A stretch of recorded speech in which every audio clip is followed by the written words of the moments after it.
এটা হচ্ছে লক্ষ্মী, এটা হচ্ছে গ্রামে। ঠিক আছে না বাবা?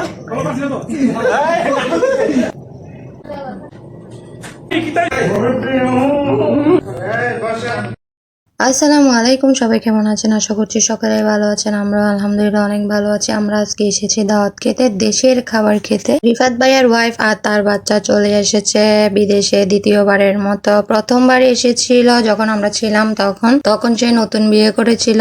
সো এখন বাচ্চা সহকারে নিয়ে এসেছে আলহামদুলিল্লাহ। আর এটা হচ্ছে ভাইয়ার নতুন বাসা। Bed, dressing table, washing machine, AC, fridge সবকিছু ভাইয়া আগে থেকে কিনে রেখেছে, সব নিজের। আর সৌদি আরবে বাসা ভাড়া অনেক হাই। সৌদি আরবে রেন্টে ঘর নিয়ে থাকাটা অনেক টাফ। কারেন্ট বিল, পানির বিল, গ্যাস সব মিলিয়ে মান্থলি অনেক টাকা চলে যায়। রুমের সব ফার্নিচারও কিনতে হয়। তারপরেও সবাই ফ্যামিলি নিয়ে আসে রাখে। তো এখন আমরা সবাই খাবার খেতে বসে পড়লাম। এটা হচ্ছে লক্ষ্মী শাক,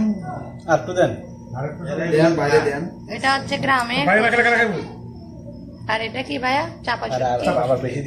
খাবারগুলো সব দেশ থেকে এসেছে। আন্টির হাতে রান্না মাশাআল্লাহ অনেক মজা হয়েছে। এই যে দেখতে পাচ্ছেন এটা হচ্ছে কচু শাক, আর এটা হচ্ছে চাপা শুটকি, আর এটা আমাদের চিটাগাং ভাষার লক্ষ্মী শাক বলে। তাছাড়া আরো অনেক আয়োজন ছিল, মুরগির মাংস, মুরগির রোস্ট, আরো অনেক কিছু এনেছে। এই যে চলে এসেছে আমাদের আব্রাহাম বাবাই, মাশাআল্লাহ। সে প্রথম আমাদেরকে দেখে একদম নার্ভাস ছিল, যেহেতু একদম প্রথম সবাইকে দেখছে অনেকগুলো মানুষ, সেই কারণে একটু নার্ভাস হয়ে পড়েছিল, যেহেতু বাচ্চা মানুষ তো এমনই হয়। তো যখন সবাই কুলে নিচ্ছিল, আদর করছিল, তখন সবার সাথে ফ্রি হয়ে গেছিল। আমরা অনেক ছবি তুলেছি। সে তো আমাদেরকে পেয়ে এখন অনেক মহা খুশি, অনেক খেলছে, আনন্দ করছে। এই যে তার বাবা রিফাত ভাই, তিনি তার ফ্যামিলি নিয়ে এসেছে। এই যে বারবার একটু একটু হাঁটতে পারে, সো একবার মার কাছে যাচ্ছে, একবার বাবার কাছে আসছে। এই তো আজকে আব্রাহাম বাবাইয়ের জন্মদিন ছিল 11 তারিখ।